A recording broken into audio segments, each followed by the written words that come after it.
Baik, hari ini kita akan membahas tentang aktiva tetap. Untuk karakteristik, harga perolehan, kemudian sifat depresiasi, saya anggap teman-teman sudah bisa ya, karena di AKP pun sudah sering dibahas. Untuk perhitungannya pun sebetulnya mudah ya untuk beban depresiasi, tinggal diperhitungkan sesuai dengan rumusnya dan sesuai dengan metodenya. Nah, yang akan kita bahas sekarang adalah perolehan aktiva tetap. Jadi ada beberapa cara perusahaan untuk memperoleh aktiva tetap. Yang pertama itu dengan cara membelinya, ya, dibeli tunai maupun kredit. Nah, saya di sini langsung kasih aja ilustrasinya. Yang pertama, perusahaan membeli office equipment atau peralatan kantor dengan harga 20 juta. Dan apabila pembayarannya dilakukan secara tunai, maka diperoleh diskon 5%. Di sini kita tinggal menjurnalnya saja. Office equipment-nya berarti 20 juta dikurangi 5% dari 20 juta, itu berapa? 1 juta ya. Berarti 20 dikurangi 1, 19 juta. Maka cash-nya pun 19 juta. Jadi nilai office equipment-nya disesuaikan dengan harga perolehannya sebesar 19 juta. Nah, yang kedua, kalau ini kita lakukan pembeliannya dengan kredit. Harganya 30 juta dan pembayarannya dilakukan pada tanggal 5 Juni ya, dibayar utang pembelian equipment.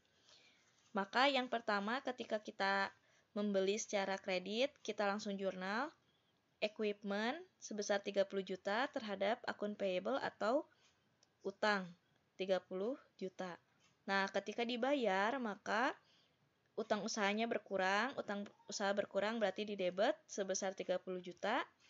Nah, karena ini ada pembayaran dengan syarat 5/60, maksudnya kalau dalam waktu 60 hari itu dibayarkan, maka dia mendapat diskon 5% ya.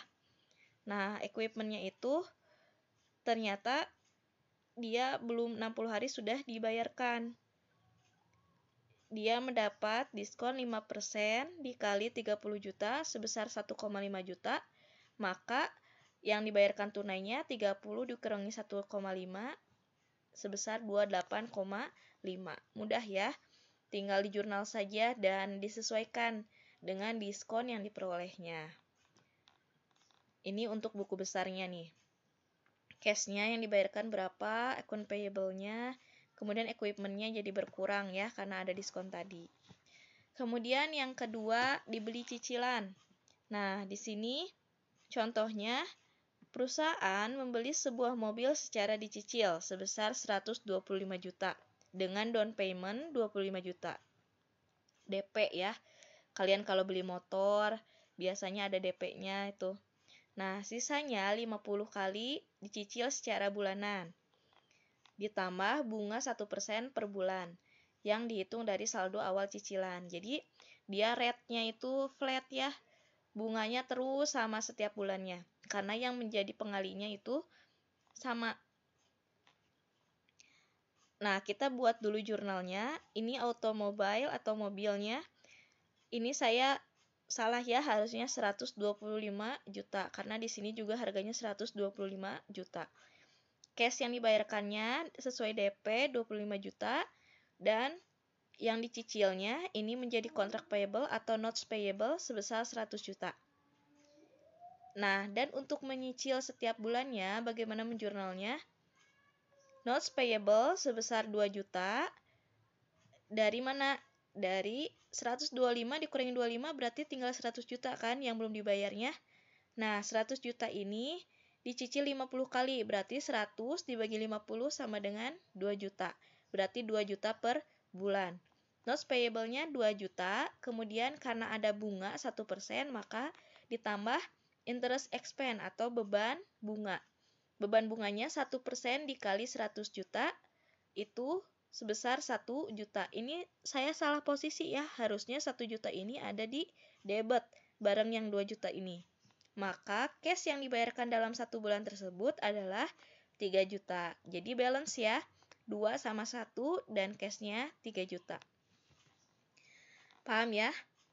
Kemudian yang kedua, ini ilustrasi untuk kalau tadi bunganya flat, setiap bulannya sama. Kalau yang kedua ini bunganya berbeda setiap bulannya. Karena, nah ini contohnya ya, mobilnya harganya 75 juta, DP-nya 25 juta. Berarti sisanya 50 juta itu dicicil selama 50 kali. Dan bunganya itu 12% per tahun. Berarti kalau 1 bulan 1% ya. 12% dibagi 12. Dari mana perhitungannya? Dari sisa yang belum dibayar. Berarti bunganya itu akan berubah karena pengalinya bukan 50 juta lagi, tetapi disesuaikan dengan sisa yang belum dibayar. Nah, ilustrasinya seperti ini. Mobil harganya 75 juta, ini ketika dibeli ya.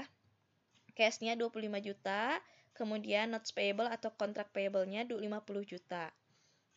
Per bulannya, ketika kita membayar cicilan, notes payable-nya berkurang 1 juta berarti ya, di debit.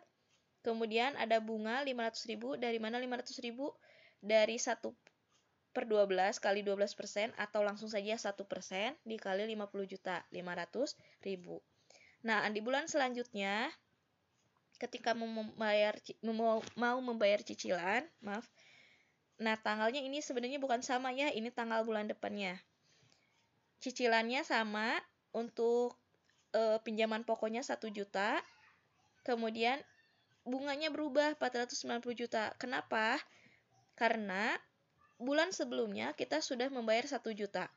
Berarti cicilan kita sisanya adalah 50 juta dikurangi 1 juta, 49 juta. Udah bukan 50 juta lagi ya.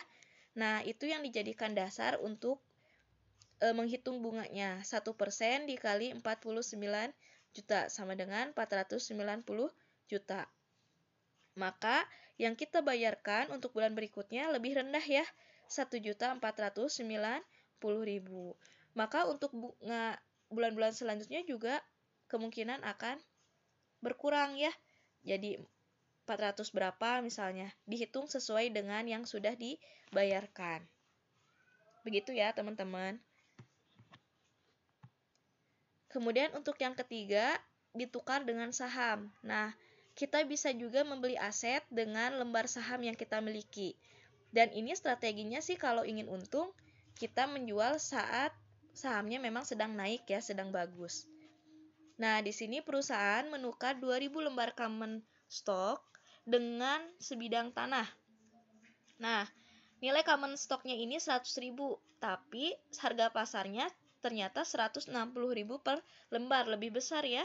Berarti tanah yang kita peroleh itu disesuaikan dengan harga pasar dari saham kita. 160.000 dikali 2.000 lembar common stock, maka 320 juta. Common stock kita nilainya 2.000 dikali 100.000, 200 juta. Sisanya berarti masuk ke paid in capital, 120 juta ya. Jadi harga tanah ini disesuaikan dengan harga pasar sahamnya. Gitu gampang ya kalau untuk saham. Tinggal disesuaikan saja dikali lembar saham, dikali nominalnya berapa. Nah, adapun yang terakhir ini dibuat sendiri.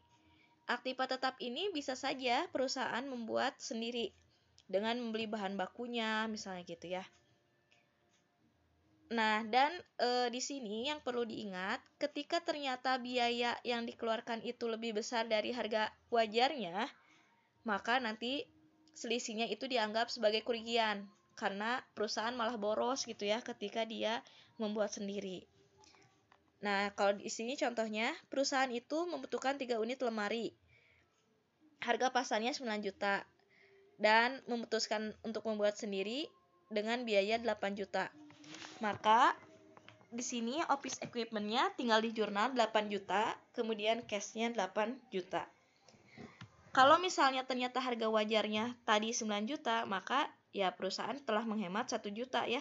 Dan itu tidak perlu masuk ke jurnal, udah aja jurnalnya cukup equipment terhadap cash.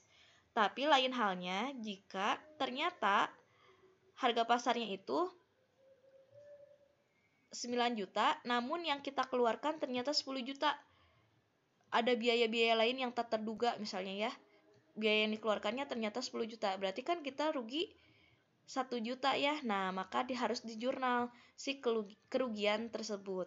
Loss on self contraction sebesar 1 juta karena ini dianggap sebagai pemborosan oleh perusahaan. Nah, adapun biaya-biaya selama aktiva tetap itu revenue expenditure, ini merupakan biaya yang masa manfaatnya kurang dari 1 tahun, seperti biaya perawatan, biaya perbaikan ya. Itu tidak dipungkiri bahwa perusahaan juga akan mengeluarkannya. Kemudian ada juga capital expenditure, kalau ini biayanya yang masa manfaatnya lebih dari 1 tahun. Misalnya, umur ekonomis aktiva bertambah, kualitasnya bertambah dengan adanya penggantian, adanya penambahan-penambahan dalam, misalnya kalau mesin ada penambahan-penambahan fasilitas gitu ya.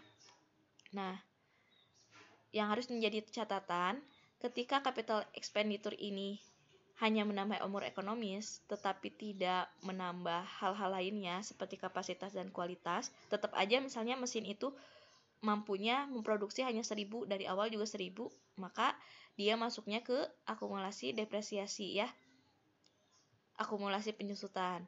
Tapi kalau ternyata capital expenditure itu menambah kapasitas atau kualitas dari aset yang kita miliki, misalnya mesin yang tadinya cuma bisa memproduksi 1000 pieces menjadi 2000 pieces, nah itu di jurnalnya adalah dia menambah fixed asset atau aset tetapnya itu jadi bertambah nilainya.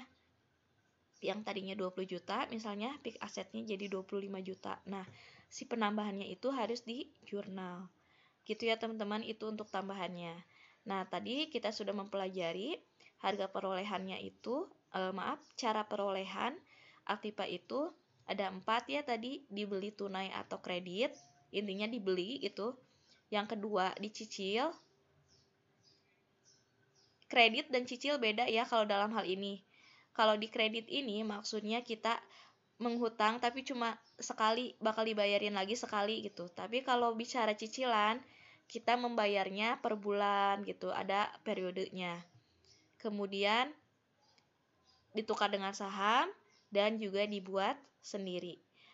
Nanti mungkin supaya lebih gampang memahaminya, saya kasih contoh soal. Nanti saya sesuaikan apakah diselesaikan dulu, nanti minggu depan masih ada aktiva tetap tentang ditukar tambah ya. Nah, itu coba kalian pelajari dulu saja. Mungkin saya cukupkan sekian untuk sekarang. Terima kasih.